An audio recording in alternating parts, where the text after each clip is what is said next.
Bonjour à tous, je suis ravie de vous retrouver dans ce nouvel épisode de podcast où, comme vous l'avez vu dans le titre, j'avais envie de réaborder, alors je l'aborde déjà énormément sur mes réseaux sociaux, notamment sur Instagram, le sujet de la multipotentialité et notamment tous les blocages. Dernièrement, sur Insta, notamment en story, je vous ai pas mal sondé. Alors je dis vous parce que je suppose que vous me suivez là-bas, mais peut-être pas. J'ai pas mal sondé ma communauté parce que je sais que une grande partie se retrouve dans la définition de multipotentiel, multipassionné, etc. Et j'ai pas mal demandé en fait quels étaient vos plus grands désirs, quelles étaient vos plus grandes peurs, vos plus grands blocages, etc. Et j'en ai décelé 5 qui revenaient énormément et j'avais envie de vous apporter ce contenu aujourd'hui pour justement qu'on aille les mettre en lumière et vous donner aussi des axes de solutions pour vous dépaître, si je puis dire, de ces blocages-là. Déjà, ce ne sont pas, alors petit disclaimer, mais ce ne sont pas les 5 seuls blocages, bien entendu, je préfère le préciser. Il y en a peut-être qui vont se dire, bah non, mais moi j'ai aussi ça, et il y a aussi ça, et elle en a pas parlé, etc. C'est juste vraiment ce qui est ressorti le plus. Les 3 principaux, pour commencer par les 3 principaux, c'est déjà le manque de confiance en soi. Alors, je vais le dire autrement, mais plutôt le doute profond en soi et en ses capacités. Qui, oui, forcément résulte d'un manque de confiance en soi, mais c'est plus que ça. C'est vraiment, on est au stade où on doute, alors qu'on a des capacités, on a des potentiels, etc., on a des talents. Mais je remarque que, et je l'ai remarqué aussi chez certaines de mes clientes, beaucoup de multipotentiels doutent énormément, profondément de leurs capacités, malgré toutes leurs compétences, malgré tous leurs talents. Et c'est un doute en fait qui vous empêche souvent de vous lancer et de croire en vous, de croire en votre potentiel. Personnellement, c'est quelque chose qui m'a un petit peu atteinte aussi, mais qui m'a pas paralysée très longtemps. En gros, moi, les gens autour de moi, je l'ai déjà pas mal raconté, mais me disaient souvent de me spécialiser. Alors quand je dis les gens, c'était autant mes proches que des mentors, des coachs, etc. Et moi, c'était un discours qui me parlait pas. Pas dans le sens où j'ai pas essayé, parce que j'estime être quand même quelqu'un d'assez coachable. Je me suis fait coach énormément, je me suis fait mentorer, j'ai eu divers en fait types d'accompagnement. Mais j'étais toujours frustrée en fait parce que quand on me disait ça, je me disais bon, OK, peut-être que la personne elle a raison, c'est vrai, il faut que je me niche, il faut que je me spécialise, toutes ces idées ça rime à rien, etc. Je vais pas pouvoir tenir sur le long terme, je vais rendre confuse ma communauté, etc. Puis de toute façon, j'ai pas vraiment de talent. Enfin voilà, moi je me dévalorisais énormément. Mais il y avait à la fois ce gros paradoxe, et je sais pas si ça va vous parler, mais de se dire que, ok, on se dévalorise, on se dit qu'on n'a pas tant de capacité que ça, mais à la fois on sait qu'on est capable de mieux. Vous voyez ce sentiment? À la fois on sait qu'on mérite mieux. Bah moi c'est exactement ça. J'ai toujours su au fond que je méritais mieux que ça. J'ai toujours su que j'avais quand même un petit truc. Je posais pas forcément le mot talent, mais j'avais des potentiels. Il y avait des ressources qui étaient inexploitées chez moi dans plein de domaines. Et je doutais énormément de ma capacité à les exploiter pleinement finalement. Et ce que beaucoup de multis se disent, c'est même si j'ai de nombreuses compétences, je doute toujours de moi. Je me demande toujours si je suis capable de réussir. Ça, c'est souvent un truc que j'ai vu. Sauf qu'en fait, ce que je voudrais vous dire, c'est que c'est pas votre faute si vous doutez autant. Il faut savoir que les multipotentiels, ils évoluent dans un monde qui valorise la spécialisation et la conformité. Donc, on va dire que depuis notre plus jeune âge, on a été confronté à des injonctions, à des attentes qui correspondent pas à notre nature et à notre façon unique finalement de fonctionner. Déjà, dans nos systèmes éducatifs, ça se voit. Je vais parler du système français, mais je pense que c'est la même chose dans pas mal de systèmes. Pas tous, évidemment. Mais le système éducatif traditionnel, il nous encourage à nous concentrer sur un domaine spécifique. Dès le lycée, en tout cas, c'était comme ça à l'époque. J'ai l'impression d'être vieille, mais bon, il y a 10-15 ans, quoi. Mais voilà, on nous orientait vers des filières littéraires, scientifiques, économiques. Alors après, il y a eu les technologiques, etc., etc. Mais ça, c'est une approche qui ne laisse pas de place à ceux et celles qui, comme nous, ont plein d'intérêts variés et multiples.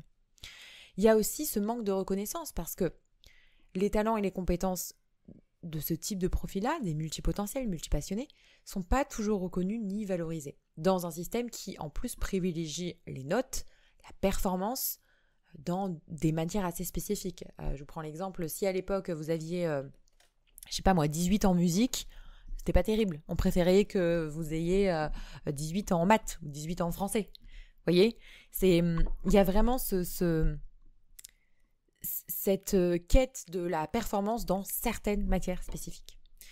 La société aussi, elle valorise souvent les parcours qui sont linéaires et les carrières qui sont stables. On va pas se mentir, si demain, bon, je m'adresse aux entrepreneurs, mais bon, j'imagine qu'il y a encore des personnes qui sont en cours de reconversion et qui sont encore salariés. Si demain vous vous présentez et que vous avez un CV qui fait la taille de mon bras, ça peut faire peur en réalité, parce que là c'est loin d'être stable et loin d'être linéaire pour la personne qui va vous recruter en tout cas. Parce que ce type de profil-là n'est pas encore vraiment reconnu et on est vu comme pas très fiable. Pourquoi il ou elle a changé autant de travail? Qu'est-ce qui s'est passé? Pourquoi en un an t'as changé 2-3 fois de travail? Qu'est-ce qui se passe, etc. Alors qu'en fait, c'est jamais une raison d'instabilité ou de manque de fiabilité. C'est souvent que les multipotentiels finissent par s'ennuyer, donc ils s'en vont. Il y a tout ce qui est modèle de réussite aussi.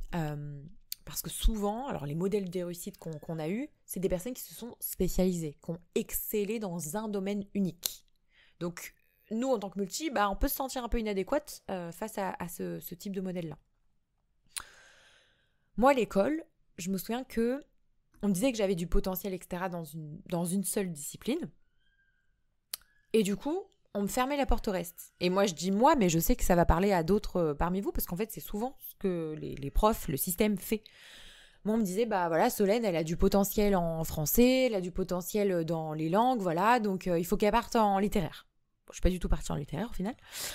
Et on fermait la porte au reste. Alors que Solène, elle avait aussi du potentiel à l'époque dans les arts plastiques, en sport, j'étais pas trop mal non plus, la musique ça allait aussi, etc. Mais bon, c'est pas très intéressant, donc on n'y va pas, on l'exploite pas, on donne pas de possibilités d'exploitation en tout cas par rapport à ça.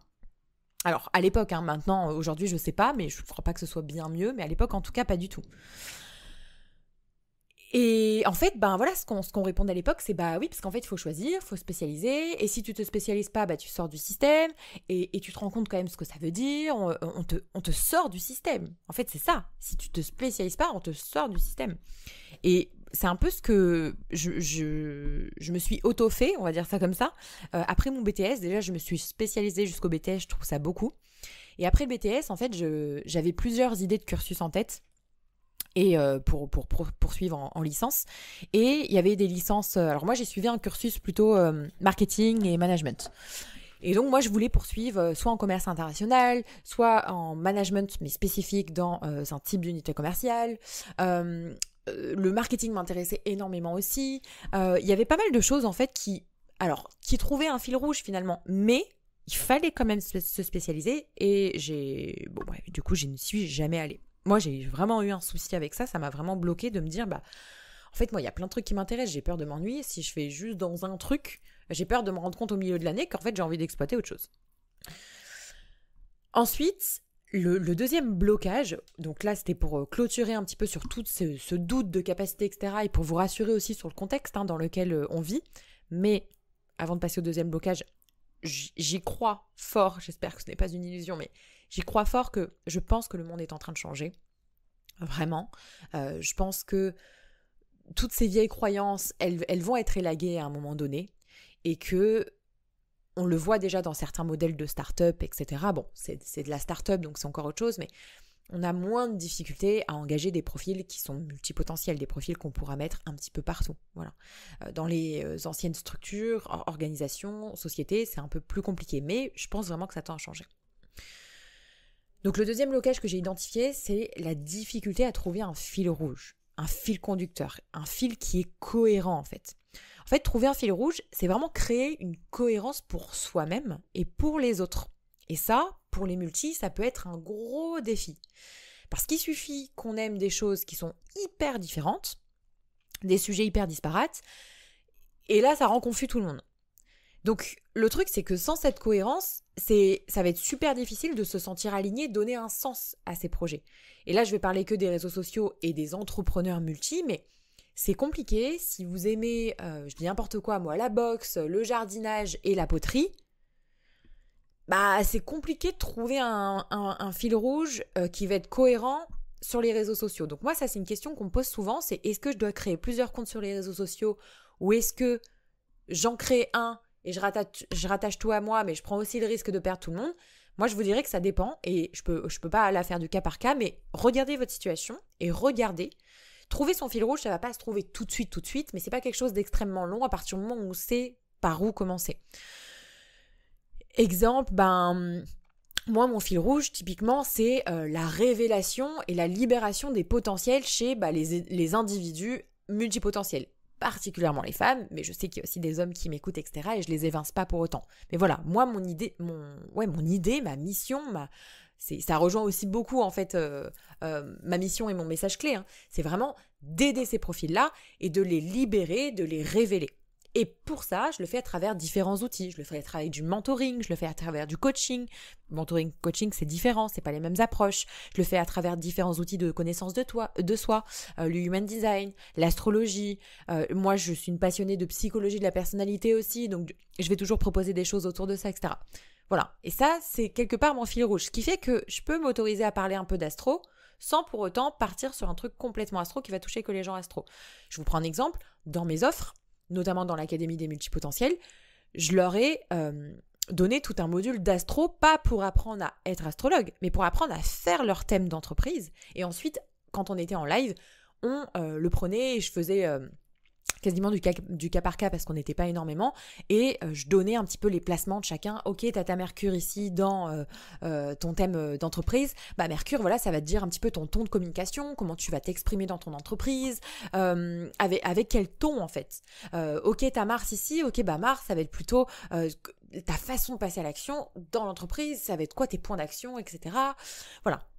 Vénus, ça va être les valeurs de ton entreprise, etc. On sait que toute bonne entreprise a des valeurs sur lesquelles il repose. C'est plus facile dans un storytelling et dans un branding de les énoncer, etc. Bref, je vais partir longtemps sur le sujet de l'astro, donc je me calme.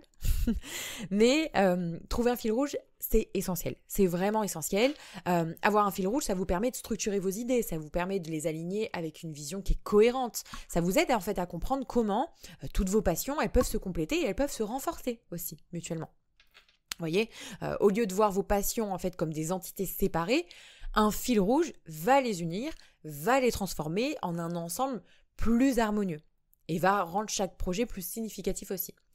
Ça va vous aider dans votre personal branding aussi, la fameuse marque personnelle. S'il y a des personnes ici qui m'écoutent qui sont en marque personnelle, je sais que moi, je m'adresse aussi beaucoup à ce type de profil-là. Un fil rouge, ça vous aide à créer une entité cohérente, reconnaissable. C'est essentiel aussi pour établir un personal branding qui est fort. Quand on parle d'une marque personnelle qui est forte, alors il y a plein de paramètres à prendre en compte. C'est pas juste... petit disclaimer, mais des fois j'entends oui, c'est parce que un tel a un habit de telle couleur ou les cheveux de telle couleur, etc. Et du coup, ça fait un personal branding fort. Pour moi, c'est pas ça. Une marque personnelle qui est forte, c'est pas juste visuel, c'est pas juste une couleur qui prédomine, etc. C'est toute une histoire. Quelle est l'histoire qu'on va construire, qui théoriquement en général est notre histoire, mais quelle est celle qu'on va construire autour de notre marque et à quoi ça va se rattacher, à quel fil rouge ça va se rattacher. Et quand on est multipotentiel, c'est essentiel, quand on est en marque personnelle, d'avoir un fil rouge. Ça va aussi faciliter la prise de décision parce que chaque décision que vous prenez va pouvoir être évaluée par rapport à ce fil conducteur. Donc ça simplifie cette prise de décision et ça vous assure que chaque choix est en harmonie avec votre vision globale. Ça optimise aussi votre temps, votre énergie, parce qu'en ayant ce fameux fil conducteur, vous allez pouvoir canaliser votre énergie, votre temps de manière beaucoup plus efficace, parce qu'au lieu de vous disperser dans plein de directions, vous allez focaliser vos efforts sur des projets qui s'alignent avec votre vision centrale. C'est ça que ça vous donne, une vision centrale. Ça vous attire aussi beaucoup plus d'opportunités. Une vision qui est claire, qui est cohérente, ça vous attire des bonnes opportunités, mais aussi des bonnes personnes. Les autres pourront comprendre beaucoup plus facilement ce que vous faites et comment ils peuvent s'associer ou collaborer avec vous. Et ça vient en plus vous aider à renforcer votre confiance en vous. Donc là, en plus, ça s'attaque un peu au point numéro 1, au blocage numéro 1 qu'on parlait tout à l'heure sur la confiance en soi, le doute de soi. Là, en vrai, le fait de savoir que toutes vos passions, compétences, etc. sont connectées par un fil rouge, ça va renforcer cette confiance en vous parce que vous allez vous sentir beaucoup plus motivé et beaucoup plus sûr aussi de votre cheminement. Ensuite, le troisième blocage que j'ai vraiment identifié, c'est ce sentiment de s'éparpiller et d'être submergé par ses idées. C'est vraiment ça, c'est vraiment le mot. Ce flot incessant d'idées qui peut être accablant. Alors, c'est là le paradoxe, parce que toutes les personnes qui n'ont pas forcément d'idées, qui justement se plaignent de ça et se disent « mais moi j'ai jamais d'idées », etc., peuvent se dire « mais attends, mais comment ça, ils se plaignent d'avoir trop d'idées ?» Mais en fait, c'est fatigant d'avoir trop d'idées et surtout de ne pas savoir quoi en faire parce qu'on ne se réalise pas. C'est ça la grande problématique. Donc, ça conduit à un sentiment d'éparpillement, on ne sait pas par où commencer, voire même de paralysie. On fait rien, voilà, on se réalise pas, on fait rien. Et donc, cette situation-là, elle génère une grosse frustration. Oula, je ne l'ai pas bien dit, frustration, on va y aller. Une grosse frustration parce qu'en fait, malgré le potentiel des idées, il n'y a rien qui se fait, il n'y a rien qui se réalise, il n'y a rien qui se concrétise vraiment. Pourquoi le fait d'être submergé par vos idées, ça peut nuire vraiment à votre vie pro ? Déjà, la première chose, c'est le manque de clarté et de priorité. Quand vous êtes submergé par vos idées, c'est trop difficile de définir ce qui est important. Vous savez pas, vous savez plus en fait, vous avez du mal à prioriser et c'est là qu'en fait vous allez disperser tous vos efforts et connaître une espèce de perte de focus. Imaginez que vous avez 10 projets sur le feu mais que vous savez pas lequel mérite votre attention immédiate. Vous allez finir par avancer un peu sur chaque projet mais sans en terminer aucun. Et c'est là qu'il y a une grosse frustration. Parce que le multipotentiel a énormément besoin de se réaliser, mais j'ai envie de dire l'humain a besoin de se réaliser. De différentes manières, mais l'humain a besoin de se réaliser. La deuxième chose, c'est aussi tout ce qui est épuisement mental et physique, parce qu'en fait, cette sensation d'être constamment éparpillé, ça nous épuise. Vous vous retrouvez à courir dans tous les sens sans jamais atteindre vos objectifs, et ça conduit au burn-out. Quand votre esprit il est constamment sollicité par plein d'idées, vous ne pouvez pas vous reposer. C'est ce qu'on appelle de la surcharge mentale. Bon, je pense particulièrement aux femmes, parce que les femmes ont beaucoup de surcharge cognitive, beaucoup de charge mentale, et ça entraîne une fatigue extrême. Vous savez que, alors ça j'en ai déjà parlé dans un autre podcast, je me souviens plus quel épisode c'était, ça me reviendra. J'avais parlé justement de cette surcharge cognitive et du fait que notre cerveau il a un quota. Il a un quota de décision aussi. C'est-à-dire que si vous avez pris beaucoup de décisions dans la journée, et même de petites décisions, je dirais même de petites décisions de merde, vous savez ces petites décisions de on mange quoi aujourd'hui ? Il faut que j'aille faire ça, machin. Et on fait quoi là ? Et machin. Ça, c'est des toutes petites décisions qui vous pèsent. Si vous en avez pris beaucoup dans la journée, il est fort probable que le soir, vous vous retrouviez lessivé. C'est tout simplement parce que vous avez dépassé le quota de décision et que vous êtes en surcharge cognitive. Voilà. Et ça, le fait de se sentir submergé par ces idées, ça peut vous mener à ça. Ça peut vous mener aussi à la procrastination, à la paralysie, comme je vous disais tout à l'heure, parce qu'en fait, vous êtes tellement submergé par les possibilités que vous ne savez absolument pas par où commencer. Donc ça vous empêche de passer à l'action. Il y a trop d'options sur la table, donc chaque décision devient un casse-tête. Et vous vous retrouvez à procrastiner parce que vous avez peur de faire le mauvais choix et ça va complètement vous bloquer. Il y a une perte d'opportunité aussi, quelque part, parce qu'en fait, en étant éparpillé, vous manquez souvent les opportunités qui nécessitent un engagement concentré. Vous passez à côté de collaborations, de projets, de promotions, parce qu'en fait, vous n'êtes pas totalement investi dans une seule direction. Donc, si par exemple, je sais pas moi, un entrepreneur vous propose de collaborer, un truc qui peut être trop cool, mais vous êtes trop occupé à jongler avec plein de projets, etc., en fait, vous ne pourrez pas y consacrer le temps et l'énergie nécessaires pour la concrétiser, parce que vous n'avez pas l'organisation nécessaire. Je vous prends mon exemple. Cette année, j'ai fait catching. Il y en a certainement qui m'ont découvert par là-bas. J'ai participé au projet de Geneviève Gauvin avec 20 autres entrepreneurs. J'aurais jamais pu accepter cette opportunité qui m'a demandé du temps. Ça m'a demandé tout le projet de création de Multipassion Prioritas que j'ai créé de base pour ce bundle-là, etc. Enfin bref, j'ai eu énormément de choses à faire sur ce bundle. Jamais j'aurais pu accepter ça. J'aurais pu clairement perdre l'opportunité si j'avais été complètement dispersée, parce qu'à côté, j'avais l'écriture de mon livre, il y avait le bêta-test de l'académie, j'avais des projets sur le feu, mais je savais exactement où est-ce que j'allais et à quel moment surtout. Et j'ai su prioriser. Puis la dernière chose, c'est tout ce qui est frustration et perte de confiance en soi. Encore une fois, on y revient. Mais en fait, le fait de ne pas avoir de progrès tangible, c'est hyper frustrant. Puis ça va éroder votre confiance en vous. Donc c'est là que vous allez commencer à douter de vos capacités, à vous dire « mais moi je pourrais jamais réaliser mes idées, est-ce que même j'en suis capable ?» Et ça a un effet un peu démoralisant. Je vous ai dit 5 blocages au tout début de ce podcast. Je ne sais pas pourquoi je suis partie sur 5 alors qu'en fait j'en ai que 3.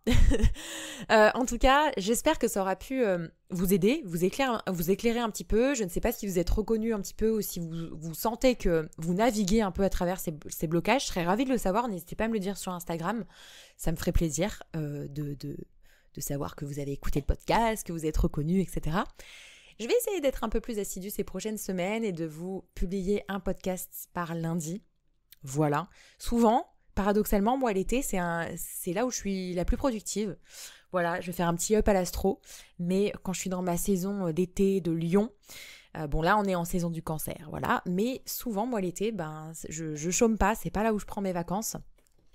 Donc du coup, il est fort probable que je reprenne le podcast, de faire peut-être un summer podcast. J'avais fait ça l'an dernier, j'avais posté 2 épisodes par semaine, c'était pas mal, ça avait bien marché.